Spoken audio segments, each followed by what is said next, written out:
Welcome to Shekhawati education, जहां पढ़ाई होगी आसान और दमदार। हमारा उद्देश्य है हर विद्यार्थी तक गुणवत्तापूर्ण शिक्षा पहुंचाना और आपके सपनों को नई उड़ान देना। शेखावाटी एजुकेशन, सीखने का नया अंदाज, सफलता की नई शुरुआत।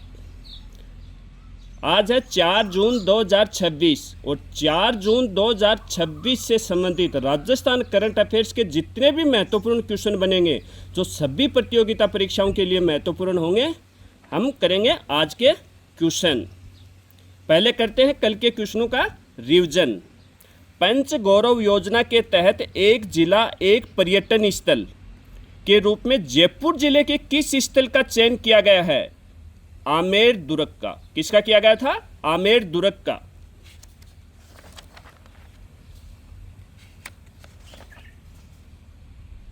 अगला क्वेश्चन, विश्व खाद्य कार्यक्रम के तहत राजस्थान के किन 3 जिलों में अनाज एटीएम स्थापित किए जाएंगे? कि विश्व खाद्य कार्यक्रम के तहत राजस्थान के 3 जिलों का चयन किया गया है जहां अनाज के एटीएम स्थापित किए जाएंगे। जैसे पैसे निकालने के लिए एटीएम होते हैं, ऐसे ही उन एटीएम से क्या मिलेगा अपने को? अनाज मिलेगा। तो वो कहां कहां स्थापित किए गए थे?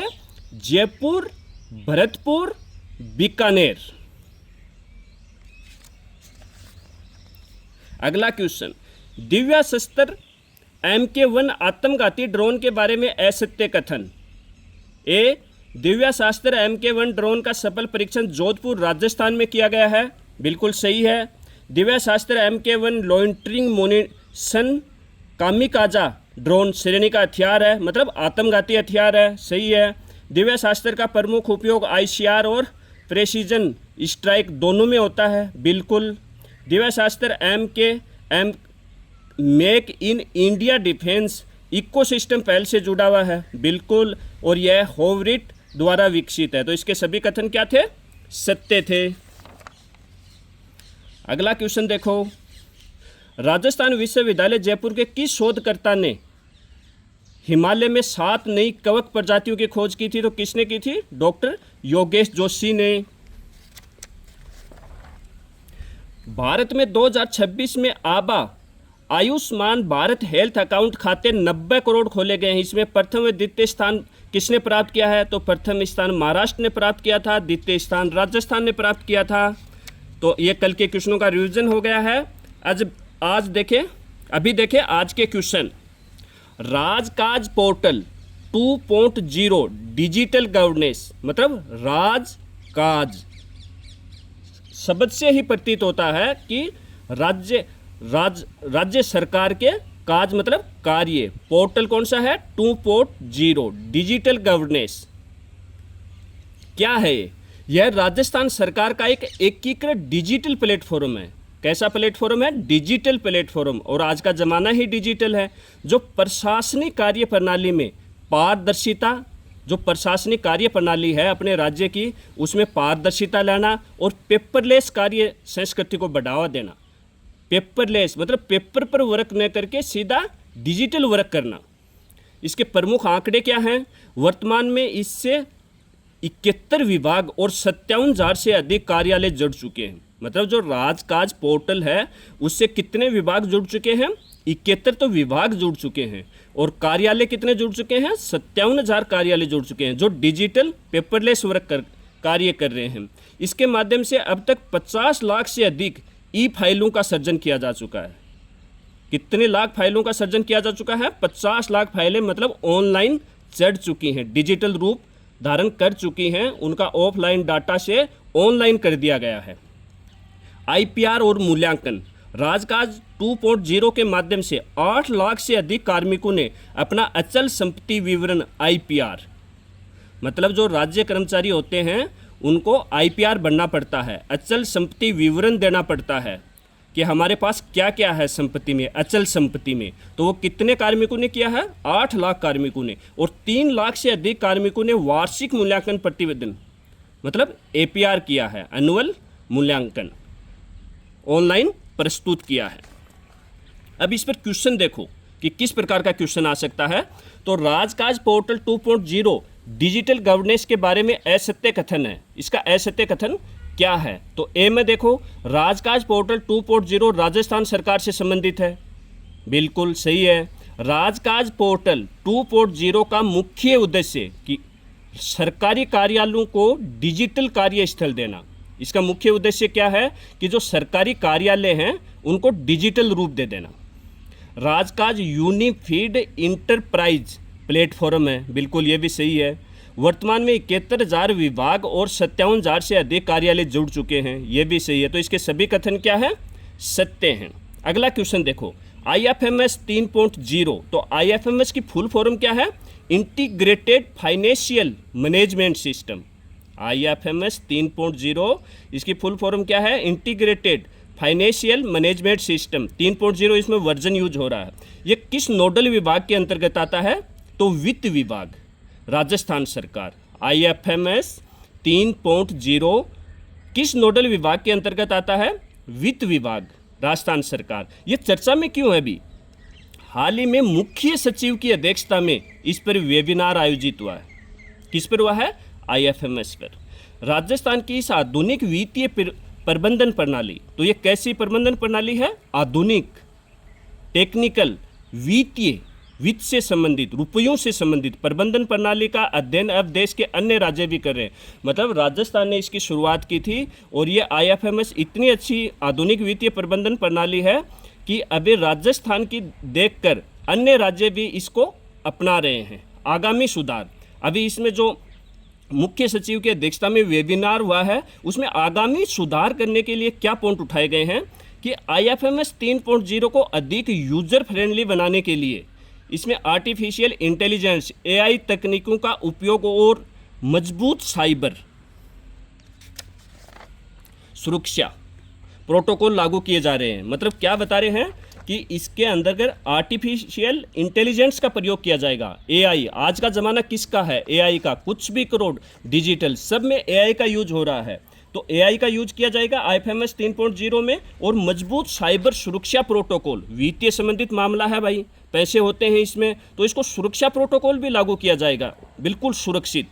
IFMS 3.0 राजस्थान सरकार का डिजिटल वित्तीय कंट्रोल रूम मानो। मतलब एक प्रकार का क्या नाम दिया है कि राजस्थान सरकार का डिजिटल वित्तीय कंट्रोल रूम है। इसमें वर्जन कौन सा यूज हो रहा है? 3.0। किस राज्य में हो रहा है? राजस्थान में। प्रमुख विभाग कौन सा है? वित्त विभाग। फेम इनोवेशन NIC प्रमुख भूमिका में है इसमें। इसका मुख्य उद्देश्य क्या है? पब्लिक फाइनेंशियल मैनेजमेंट को digital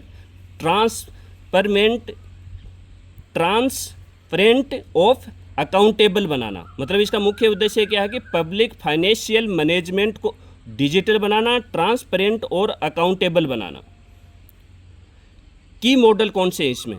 budget, treasury, revenue, employ, pension, DBT, vendor payment, SNM Sparsh. मतलब सब ये काम इसी पर किए जा रहे हैं अभी राजस्थान के अंदर IFMS 3.0 पर।